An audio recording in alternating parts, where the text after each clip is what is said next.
Hi everyone, welcome to Balu IQ online classes. ఈ వీడియోలో మనం డిస్కస్ చేయబోయే టాపిక్ ఏంటండి అంటే ముఖ్యమైనటువంటి కరెంట్ అఫైర్స్ని డిస్కస్ చేద్దామండి. గత 3-4 మంత్స్లో మనకి న్యూస్లోకి వచ్చినటువంటి ఇంపార్టెంట్ కరెంట్ అఫైర్స్ ఏవైతే ఉన్నాయో వాటిని సెలెక్ట్ చేసుకొని దాన్ని మనం ఎంసీక్యూ రూపంలో ఫ్రేమ్ చేసుకొని మీకు డీటెయిల్డ్ ఎక్స్ప్లెనేషన్ అయితే మీకు ప్రొవైడ్ చేస్తాను. ఈ క్లాసెస్ అనేవి మీకు అన్ని కాంపిటేటివ్ ఎగ్జామినేషన్స్కి ఉపయోగపడతాయి. మీరు సెంట్రల్ ఎగ్జామ్స్కి ప్రిపేర్ అవుతున్నా, స్టేట్ ఎగ్జామినేషన్స్కి ప్రిపేర్ అవుతున్నా మీకు 100% ఉపయోగపడతాయి అనమాట. మరి before going to the video, మీరు కనుక ఫస్ట్ టైం మన బాలు ఐక్యూ ఛానల్ని విజిట్ చేస్తున్నట్లయితే ఛానల్ని సబ్స్క్రైబ్ చేసుకోండి, వీడియోని లైక్ చేసి మీ ఫ్రెండ్స్తో షేర్ చేసుకోండి. అలాగే మీరు ఇప్పటిదాకా మన బాలు ఐక్యూ యాప్ని డౌన్లోడ్ చేసుకోకపోతే కింద డిస్క్రిప్షన్లో లింక్ ఉంటుందండి. ఆ లింక్ ద్వారా మీరు డౌన్లోడ్ చేసుకోవచ్చు. మీరు ఎనీ సింగిల్ కోర్స్ కావాలనుకుంటే మీకు 199 రూపీస్కి అవైలబుల్ ఉంటుంది. 299కి 2 సబ్జెక్ట్స్, 199కి సింగిల్ సబ్జెక్టు, 399కి 3 సబ్జెక్ట్స్, 499కి 4 సబ్జెక్ట్స్ ఇలా మీకు అవైలబుల్ ఉంటాయి. ఓకే, ప్రతి టాపిక్ని కూడా డీటెయిల్డ్గా మీకు ఎక్స్ప్లెయిన్ చేయడం జరిగింది. ఎంత కాంప్లికేటెడ్ కంటెంట్ అయినా సరే చాలా సింప్లిఫై చేసి మీకు డీటెయిల్గా ఎక్స్ప్లెయిన్ చేసాము. అంత డిజిటల్ బోర్డు మీదే క్లాసెస్ ఉంటాయన్నమాట. ఓకే, నీట్గా audio and video and subject quality కూడా మీకు అందుబాటులో ఉంటుంది. మరి ఫస్ట్ క్వశ్చన్ చూద్దాం. మహిళల యొక్క అండర్-19 ప్రపంచ కప్ విజేత ఎవరంట? ఓకేనండి, ఉమెన్స్కి సంబంధించి అండర్-19 మెన్స్ ఉంటుంది, ఉమెన్స్ ఉంటుంది అనమాట.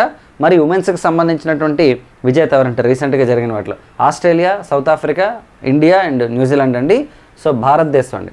బేసిక్గా తీసుకుంటే భారతదేశం అనేది సౌత్ ఆఫ్రికాని ఓడించి అండర్-19 వరల్డ్ కప్ అయితే గెలవడం జరిగిందనమాట. ఒకసారి చూద్దాం ఎక్స్ప్లెనేషన్. ఇంటర్నేషనల్ క్రికెట్ కౌన్సిల్ మహిళల అండర్-19 T20 ప్రపంచ కప్ 2025ను భారత ఉమెన్స్ జట్టు కైవసం చేసుకుంది. ఫిబ్రవరి 2న జరిగిందనమాట. ఎక్కడంటే మనకి మలేషియా క్యాపిటల్ కౌలాలంపూర్లో జరిగిందండి. ఇది కూడా అడగచ్చు అనమాట. ఓకే, మహిళలకు సంబంధించినటువంటి ఉమెన్ అండర్-19 వరల్డ్ కప్ అనేది ఎక్కడ జరిగింది ఫైనల్ మ్యాచ్ అని అడిగితే కౌలాలంపూర్ అండి, మలేషియాలో జరిగిందనమాట. ఓకే, మరి నిక్కీ ప్రసాద్ సారథ్యంలో భారత జట్టు 9 వికెట్ల తేడాతో దక్షిణాఫ్రికాను ఓడించి వరుసగా రెండోసారి అనమాట. అంటే లాస్ట్ టైం కూడా ఇండియావే గెలిచిందనమాట, ఈసారి కూడా ఇండియానే. మరి దక్షిణాఫ్రికా వేదికగా 2023 జనవరిలో జరిగిన తొలి అండర్-19 T20 ప్రపంచ కప్లో షఫాలి వర్మ సారథ్యంలో భారత జట్టు గెలవడం జరిగిందనమాట. మరి ప్లేయర్ ఆఫ్ ద టోర్నమెంట్ అంటే బేసిక్గా తీసుకుంటే మనకి ఓవరాల్గా మ్యాచెస్ అన్నీ కంప్లీట్ అయిన తర్వాత ఓవరాల్ పర్ఫార్మెన్స్ని బేస్ చేసుకొని ప్లేయర్ ఆఫ్ ద టోర్నమెంట్ ఇస్తారు. ఇండివిజువల్ మ్యాచెస్కి అయితే ప్లేయర్ ఆఫ్ ద మ్యాచ్ ఇస్తారనమాట. యాక్చువల్లీ అక్కడ player of the series and player of the match కూడా ఆల్మోస్ట్ ఒకరికే వచ్చిందండి. Player of the tournament Gongadi Trisha అండి. ఈ మెగా టోర్నీలో త్రిష 309 రన్స్ అండ్ 7 వికెట్స్తో అత్యుత్తమ ప్రదర్శన చేసినందుకు ప్లేయర్ ఆఫ్ టోర్నమెంట్ అవార్డు వచ్చిందనమాట. అలాగే నెక్స్ట్ భారత స్పిన్నర్ అయినటువంటి వైష్ణవి శర్మ టోర్నీలో అత్యధికంగా 17 వికెట్లు తీయడం జరిగిందనమాట. ఓకేనండి, అలాగే ఒక అండర్-19 క్రికెట్ T20 ప్రపంచ కప్లో అత్యధిక వికెట్లు తీసిన పర్సన్ కూడా ఈమెనే అనమాట యాక్చువల్లీ. ఓకేనండి, ఎందుకంటే 2023లో ఇది వరకు మ్యాగీ క్లార్క్ అనే పర్సన్ అనమాట 12 వికెట్లతో రికార్డ్ని క్రియేట్ చేస్తే దాన్ని అధిగమించడం జరిగిందనమాట ఈమె. ఓకే, చాలా ఇంపార్టెంట్. ఇందులో ఏ క్వశ్చన్ మీకు రావచ్చు. నెక్స్ట్ క్వశ్చన్ చూద్దామండి. 2024 సంవత్సరానికి గాను గ్యారీ సోబర్స్ అవార్డు గెలుచుకున్నటువంటి భారత బౌలర్ ఎవరంట? ఓకే, 2024 ఇయర్కి అనమాట. సో 2024లో చేసినటువంటి పర్ఫార్మెన్స్ అవ్వచ్చు, వేరియస్ టోర్నమెంట్స్లో ఆడినటువంటిది, ఎస్పెషల్లీ మనకి టెస్ట్ క్రికెట్ మ్యాచ్ల్లో ఓకే ఇచ్చినటువంటి పర్ఫార్మెన్స్ కెప్టెన్గా కూడా చేశారు అనమాట ఈ ప్లేయరు. మరి ఎవరో చూద్దాం. మహమ్మద్ షమి, యజువేంద్ర చాహల్, జస్ప్రీత్ బుమ్రా అండ్ భువనేశ్వర్ కుమార్ అండి. బుమ్రా అండి. ఓకే, బుమ్రా అనమాట మనకి టెస్ట్ క్రికెట్ కెప్టెన్గా కూడా ఈయన చేయడం జరిగిందనమాట. అలాగే ఈయన యొక్క పర్ఫార్మెన్స్ని బేస్ చేసుకొని ఓకే గ్యారీ సోబర్స్ అవార్డు అయితే ఇవ్వడం జరిగింది. ఇక్కడ చూద్దామండి. భారత అగ్రశ్రేణి ఫాస్ట్ బౌలర్ జస్ప్రీత్ బుమ్రా 2024 సంవత్సరానికి గాను అంతర్జాతీయ క్రికెట్ మండలి ఓకే ఏదైతే మనకి ఇంటర్నేషనల్ క్రికెట్ కౌన్సిల్ ఇచ్చినటువంటి అత్యున్నత పురస్కారం ఏంటండి అంటే క్రికెటర్ ఆఫ్ ద ఇయర్ అనమాట. దీనికి ఎంపికయ్యారండి. సో ఐసీసీ బుమ్రాను వార్షిక ఉత్తమ క్రికెటర్కి ఇచ్చే గ్యారీ సోబర్స్ అవార్డుతో గౌరవించింది. అంటే వార్షిక ఉత్తమ క్రికెటర్ అంటే ఆ సంవత్సరంలో ఎవరైతే టాప్ పర్ఫార్మెన్స్ని ఇస్తారో వాళ్ళకనమాట అవార్డు ఇస్తారనమాట, గ్యారీ సోబర్స్ అవార్డు అనేది. దాంతో ఇవ్వడం జరిగింది. అలాగే 2024 సంవత్సరానికి కానీ మేటి టెస్ట్ క్రికెటర్ అండి, test cricketer of the year award కూడా ఇచ్చారు. ఇప్పుడే నేను మీకు చెప్పాను, నెంబర్ ఆఫ్ వికెట్స్ తీయడం అవ్వచ్చు, ఎకానమీ రేట్ అనేది తక్కువ ఉంటుంది అనమాట. ఈవెన్ టెస్ట్ క్రికెట్లో అయితే ఆబ్వియస్లీ ఏ బౌలర్ కానీ ఎకానమీ తక్కువ ఉంటుంది. బట్ బుమ్రా తీసుకుంటే T20s అవ్వచ్చు, వన్డే క్రికెట్ అవ్వచ్చు, టెస్ట్లు అవ్వచ్చు, ఎకానమీ రేట్ అనేది తక్కువ ఉంటుంది అనమాట. ఎకానమీ రేట్ అంటే అర్థం ఏంటంటే ఒక ఓవర్కి తక్కువ పరుగులు ఇవ్వడం అనేది అనమాట. ఓకే, మెయింటైన్ చేస్తూ వస్తారు Jasprit Bumrah as well as wickets కూడాను. ఓకే, సో 2024లో వచ్చిన పర్ఫార్మెన్స్ అనమాట ఇవ్వడం జరిగింది. రైట్, నెక్స్ట్ ఉండే సంఘర్షణ నివారణ లక్ష్యంగా. అంటే సంఘర్షణ నివారణ లక్ష్యం అంటే అర్థం ఏంటంటే ఎలాంటి గొడవలు కానీ ఇలాంటివి లేకుండా అదే లక్ష్యంతో ఓకేనండి సంవాద్ అనే పేరుతో ఫిబ్రవరి 14, 2025న హిందూ బౌద్ధ సమ్మేళనం ఎక్కడ జరిగిందంట? ఓకేనండి, హిందూ మరియు బౌద్ధ సమ్మేళనం అనేది ఎక్కడ జరిగిందంట?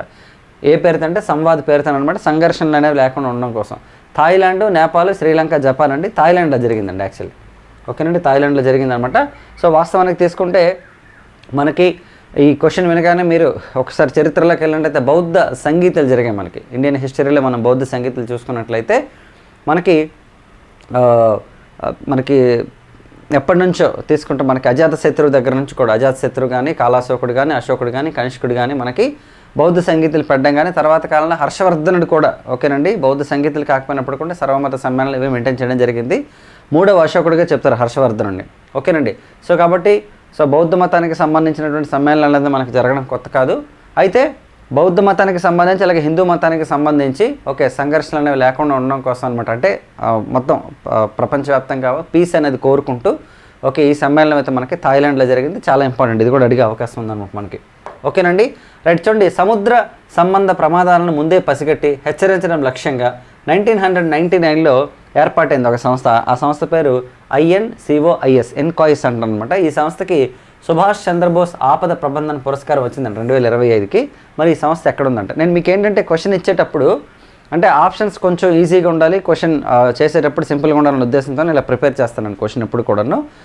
కాకపోతే ఏంటంటే డీటెయిల్డ్ ఎక్స్ప్లెనేషన్ ఉంటుంది ప్రతి క్వశ్చన్కి కూడా. మీకు ఇక్కడ క్వశ్చన్ చూడండి, మీకు సముద్ర సంబంధ ప్రమాదాలను ముందే పసిగట్టి, అంటే ఏదైనా సరే సముద్రానికి రిలేటెడ్ అంటే మనకేంటి సునామీలు కానీ ఇవన్నీ వచ్చేటప్పుడు ముందుగానే పసిగట్టి అలాంటివి చెప్పేటటువంటి ఒక ఆర్గనైజేషన్ ఉంది మనకి. అది 1999లో ఎస్టాబ్లిష్ చేస్తారండి. దాని పేరు ఇన్కాయిస్ సంస్థ అనమాట. దీనికి ఒక అవార్డు వచ్చింది, ఏంటంటే సుభాష్ చంద్రబోస్ ఆపద ప్రబంధన పురస్కారం వచ్చిందనమాట. అయితే ఇది ఎక్కడుందంట, ముంబై, హైదరాబాద్, బెంగళూరు అండ్ కలకత్తా అండి. ఇది హైదరాబాద్లో ఉందన్నమాట యాక్చువల్లీ. ఓకేనండి, మరి ఇక్కడ చూద్దాం ఒకసారి.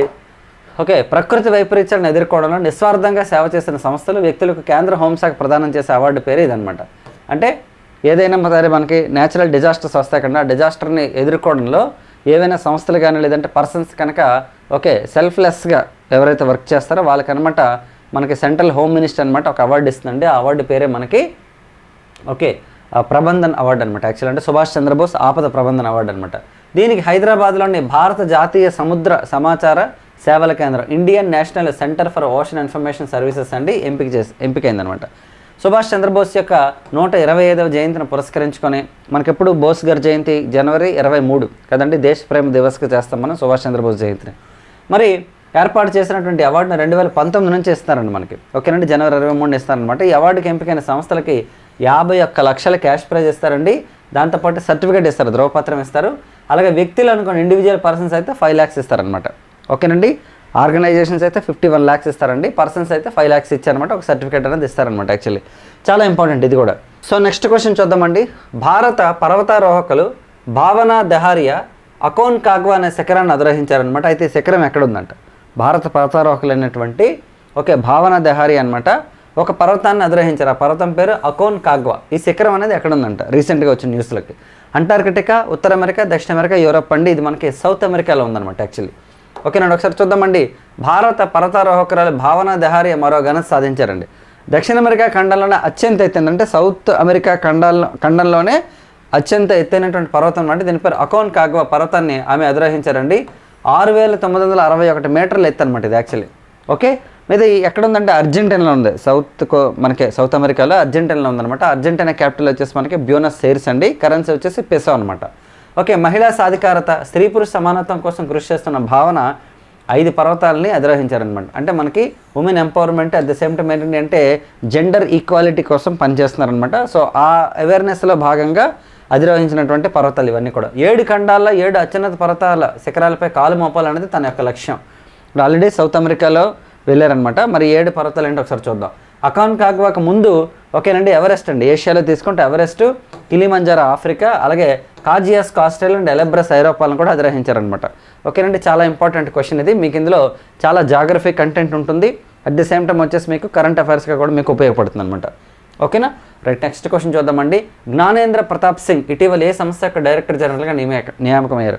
మీకు బేసిక్గా తీసుకుంటే మనం చాలా క్వశ్చన్స్ చేసామండి ఇదివరకు కరెంట్ అఫైర్స్ రిలేటెడ్ కూడాను. ఈ మధ్య మీరు అడుగుతున్నారు చాలామంది, సార్ 6 months కరెంట్ అఫైర్స్ చేయండి అని చెప్పేసి, అందుకని మీకు కరెంట్ అఫైర్స్ కూడా స్టార్ట్ చేశాను. బట్ ఏంటంటే నాకు కొంచెం టైం అడ్జస్ట్మెంట్ అవ్వట్లేదు. బట్ 100% మీకు మార్నింగ్ సెక్షనే జనరల్ స్టడీస్ కానీ కరెంట్ అఫైర్స్ కానీ ప్రతిరోజు మార్నింగ్ ఒక వీడియో వస్తుంది. ఈవినింగ్ సెక్షన్ రెగ్యులర్ కంటెంట్ ఏదైతే ఉందో అది మీకు ప్రొవైడ్ చేస్తాను. హిస్టరీ కానీ, పాలిటీ కానీ, ఎకానమీ కానీ, polity current affairs, economy current affairs 5లో. ఎందుకంటే సపరేట్ చేసి చెప్తాను polity and economy current affairs. Remaining current affairs అని ఒక సపరేట్ వీడియోస్లో ఇస్తాను నేను మీకు. ఓకేనా రైట్. జ్ఞానేంద్ర ప్రతాప్ సింగ్ ఇటీవల ఏ సంస్థ యొక్క డైరెక్టర్ జనరల్గా నియామకమయ్యారు? Options BSF, CRPF, CDS and ITBP అండి. సో మనకి CRPF అండి. ఓకేనండి, CRPF అనమాట. ఓకేనండి, సెంట్రల్ రిజర్వ్ పోలీస్ ఫోర్స్ అనమాట. సో దీనికి డైరెక్టర్ జనరల్గా మనకి ఓకేనండి జ్ఞానేంద్ర ప్రతాప్ సింగ్ నియమితులయ్యారనమాట. ఈ పదవిలో ఎప్పటిదాకా ఉంటారంటే 2027 నవంబర్ 30. ఇది కూడా ఇంపార్టెంటే. సో CRPFకి చెందినటువంటి డైరెక్టర్ జనరల్గా ఎంపికైనటువంటి జ్ఞానేంద్ర ప్రతాప్ సింగ్ గారు ఆ పదవిలో ఎప్పుడు వరకు ఉంటారని అడిగితే 2027 వరకు ఉంటారు. నవంబర్ 30 వరకు ఉంటారనమాట. ఓకే, చాలా ఇంపార్టెంట్. మనకి పర్సన్స్ ఇన్ ద న్యూస్ అనేటటువంటి టాపిక్లో కవర్ అవుతాయి అనమాట మీకు అవన్నీ కూడాను. ఓకేనండి. సో నెక్స్ట్ క్వశ్చన్ చూద్దామండి. వేవ్స్ బజార్ను ఇటీవల సమాచార ప్రసార శాఖ మంత్రి ప్రారంభించారు. మరి ఇది ఎవరికి ఉద్దేశించిందంట? వేవ్స్ బజార్ అనేది ఎవరికి సంబంధించింది? సృజనాత్మక రచయితల అంటే క్రియేటివ్ రైటర్స్ కోసమా, లేదంటే సాఫ్ట్వేర్ ఎంప్లాయీస్కి సంబంధించిందా, లేదా రైతులకు సంబంధించిందా, లేదా డిగ్రీ విద్యార్థులకు సంబంధించిందా? ఈ ఎవరికి సంబంధించిందంటే ఎవరైతే సృజనాత్మక కలిగినటువంటి రచయితలు ఉంటారో, అంటే మనకి ఎవరైతే క్రియేటివ్ రైటర్స్ ఉంటారో వాళ్ళకి సంబంధించిందండి. చూడండి, కేంద్ర సాంస్కృతిక శాఖ మంత్రి గజేంద్ర సింగ్ షెకావత్తో కలిసి జనవరి 27న ఈ మార్కెట్ ప్లేస్ అయినటువంటి వేవ్స్ బజార్ను కేంద్ర సమాచార ప్రసార శాఖ మంత్రి అశ్విని వైష్ణవ్ అనమాట ప్రారంభించారు యాక్చువల్లీ. ఓకేనండి, మనకి జనవరిలో స్టార్ట్ చేశారండి. సృజనాత్మక అంటే క్రియేటివిటీ కలిగినటువంటి రైటర్స్ అంటే కొత్త కొత్త రచనలు చేయడం, కథలు రాయడం కానీ, లేదంటే ఆ డైలాగ్స్ రాయటం కానీ, లేదంటే ఏమైనా కవితలు రాయటం కానీ, ఇటువంటివి అనమాట యాక్చువల్లీ. అలాగే ఎందులో అంటే మనకి ఎంటర్టైన్మెంట్ ఫీల్డ్ అంటే వినోద రంగం కానీ మీడియాతో అనుసంధానించి వారి అభివృద్ధికి దోహదపడే విధంగా ఈ బజార్ ఉంటుందన్నమాట యాక్చువల్లీ. అంటే ఎవరైనా సరే ఆ క్రియేటివిటీ ఉంటే వాళ్ళకి ఎంటర్టైన్మెంట్ పరంగా, అలాగే మీడియాతో వాళ్ళని ఇంటిగ్రేట్ చేసి వాళ్ళని పాపులర్ చేసి వాళ్ళనమాట ఒక మంచి పొజిషన్కి తీసుకురావాలంటే వాళ్ళు ఉన్న క్రియేటివిటీని బయటికి తీసుకొచ్చి ఉపయోగపడే విధంగా చేస్తారనమాట. World audio visual and entertainment summit waves తొలి సమావేశం ఏడాది చివరిలో భారతదేశంలో నిర్వహిస్తారు యాక్చువల్లీ. ఓకేనండి, దీనికి సంబంధించింది చాలా ఇంపార్టెంట్ అండి ఇది కూడా మనకి. ఓకే, ఇలాంటిది ఏది కొత్తది వచ్చినా సరే నేను మీకు డెఫినెట్గా మీకు ప్రొవైడ్ చేస్తాను ఖచ్చితంగా. ఓకే, ఇది ఈ వీడియోకి సంబంధించినటువంటి ఇంపార్టెంట్ క్వశ్చన్స్. అండ్ రేపటి వీడియోలో కూడా మనం ఒక కరెంట్ అఫైర్స్ వీడియో చేద్దామండి. రోజు మీకు 6 to 7 క్వశ్చన్స్ అయితే నేను మీకు ప్రొవైడ్ చేస్తాను ఖచ్చితంగా, current affairs related. Previous last 6 months అడిగారు చాలామంది, అవే ప్రొవైడ్ చేస్తాను. మోస్ట్లీ మీకు మార్నింగ్ సెక్షన్ ఇస్తాను కరెంట్ అఫైర్స్ వీడియో అయితే. ఓకే, ఈ వీడియో కనుక మీకు నచ్చినట్లయితే మన ఛానల్ని సబ్స్క్రైబ్ చేసుకోండి, వీడియోని లైక్ చేసి మీ ఫ్రెండ్స్తో షేర్ చేయండి. కింద డిస్క్రిప్షన్లో బాలోయిక్ యాప్ లింక్ ఉంటుందండి. ఇందులో మీకు any single test series and bid bank అయితే 99 రూపీస్కి ఉంటుంది. ఎనీ సింగిల్ సబ్జెక్ట్ 199 రూపీస్కి ఉంటుందండి. And we are going to announce APPSC Group 2కి సంబంధించినటువంటి లాంగ్ టర్మ్ కోర్స్ అనేది మీకు రేపు అనౌన్స్ చేయడం జరుగుతుంది అనమాట. దాని యొక్క ప్రైస్, దాని యొక్క డీటెయిల్స్ ఏంటంటే ఉంటాయన్నది. So this is the video for today. Next వీడియోలో మళ్ళీ కలుద్దాం. Thank you so much all of you and wish you all the best.